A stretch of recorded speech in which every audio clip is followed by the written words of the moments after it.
لخلق السماوات والأرض أكبر من خلق الناس ولكن أكثر الناس لا يعلمون وما يستوي الأعمى والبصير والذين آمنوا وعملوا الصالحات ولا المسيء قليلا ما تتذكرون إن الساعة لآتية لا ريب فيها ولكن أكثر الناس لا يؤمنون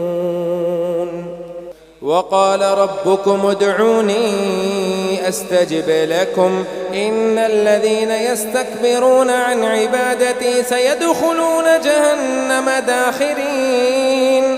الله الذي جعل لكم الليل لتسكنوا فيه والنهار مبصرا إن الله لذو فضل على الناس ولكن أكثر الناس لا يشكرون ذلكم الله ربكم خالق كل شيء لا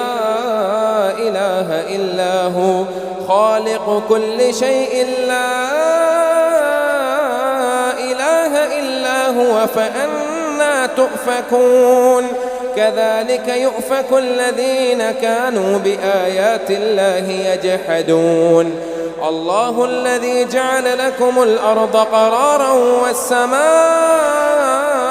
بناء وصوركم فأحسن صوركم ورزقكم من الطيبات